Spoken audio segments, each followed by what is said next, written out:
Grounded received another update today. Patch 1.0.4 is here. It's the second patch this week. There was a patch earlier this week, and there was also a patch the week before. So we're going to hop right in here and see what the changes are. I will be streaming the update a little bit later tonight around 7 p.m. Eastern, depending on when you're watching this. Make sure you stop by and say hi. Let me know what you think about the patch and also 1.0 in general. If you have any questions, feel free to ask. General changes, creature cards in the data tab are now sorted by creature tier. That's pretty cool. It'll be easier to find the creatures because honestly, they're all over the place. They were all over the place, so it was a little bit hard to find the ones you're looking for sometimes. The game report card no longer requires mutations to be unlocked for 100% completion, as at least one mutation requires multiplayer to unlock. I mentioned a couple weeks ago that if the mutations were required to get 100%, that reliable friends not possible to unlock solo. So it looks like they've addressed that by just making the mutations not part of the report card. That's pretty cool for solo players. Next up is going to be creature balance changes. Spiders are no longer immune to poison and instead have 25 to 90% poison resistance depending on the species or tier. So I'm going to guess the spiderlings are probably at the bottom with the with the wolf spiders and probably the broodmother at 90%. Black Widow being the exception, which is still fully immune to poison. The Black Widow is no longer immune to venom. So venom is different than poison, I guess. So I guess if you're using the venom arrows, you'll be able to deal damage to the Black Widow, whereas before, or just dealing regular poison damage will not. Increase the Mant's phased base damage reduction by 20%. So the Mant definitely need to be buffed. I guess we'll have to, unfortunately, you can't play it over again, so it'll be on my next playthrough. I get to see how much tougher it is. The Mantis is now easier to stun. Next up is going to be item balance changes. Tick Makuhito damage reduced by 15%. That's unfortunate. It is one of my new favorite weapons. It was my favorite weapon. I'm testing out some others, but I still use it all the time, so sorry to see that happen, but I guess it's okay because honestly, it was making the game pretty easy because you could literally just life leech enough health to almost never have to heal. Widow Dagger damage reduced by 10%, so looks like they're doing some balance changes on poison. Base damage of most poison effects, player and enemy reduced by about 10%. Another nerf to poison.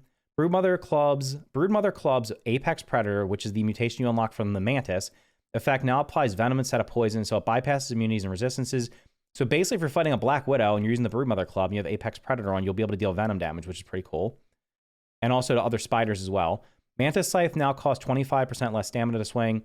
Black Ox Armor's overbearing effect proc chance will, with a full set, upped from 30% to 80%. That's a good change because honestly, I don't really use this armor and kind of was not recommending it.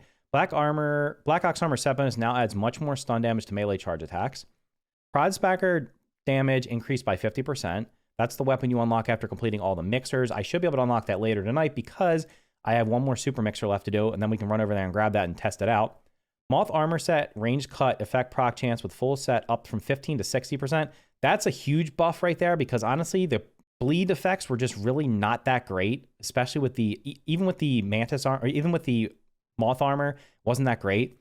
Moth Armor set range cut effect rescale from 10 damage per second for 10 seconds to 20 damage per second for 5 seconds. So they double the damage in half the time. That's okay because if you're using this with a bow, you're probably, and especially if you're using with a fast firing bow, it seems like it might be best to use the Moth Armor with maybe the insect bow because it shoots fast. You'll be able to keep this up for a long amount of time. Triple the stun value of the Sour Battle Axe, so buffing the Sour Battle Axe. Bee's armor bow stun effectiveness now doubled, probably because I think Bee armor is probably an underutilized armor.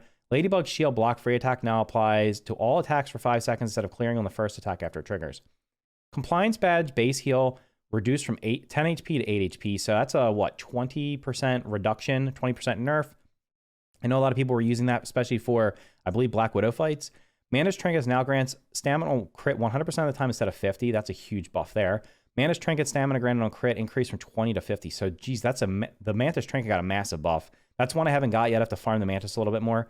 Mutation balance changes. Corporate Kickback 100% life field effect now works on all attacks for 5 seconds after activation instead of just the first attack. This is another mutation. I unlocked it and just forgot to try it out. Combining that with the Tick Sword might be actually super OP, but we'll have to see how that goes. Natural Explorer movement speed increase changed from 3, 6, 10 to 20, 35, and 50. That is massive. I will definitely be... I've been using Natural Explorer a little bit more, but that's a huge increase there. That's going up by, what, like 6x on each one of those almost? 5, 6x? Natural Explorer now gets disabled when fighting creatures.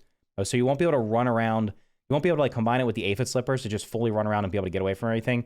Because combining it with the Aphid Slippers, I think it would give you something like, what, 70 or 80% movement speed? That'd be nuts. Crafting balance changes. All flavored arrows now craft in stacks of 10 for one piece. That's cool. Gas and super gas arrows now craft in 5. Stacks of 5 for one gas super gas arrow. Cool. Super venom arrows now craft in stacks of 10. So basically, they're just giving us more arrows per piece, which is cool because honestly, I really don't use most of the specialized arrows except for really specific circumstances. Next up is crash fixes. Fixed occasional crash that occur when eating or drinking items. Fixed crash that occur while charging up the magic staff. Fixed crash that could occur when opening up the map screen. I haven't had any of those happen, so hopefully those help out anybody that's happened with. Bug fixes. Major bug fixes. The previously unattainable mixing rig note has been placed in the yard now for pickup. Guess we're going to have to go find out where that's located.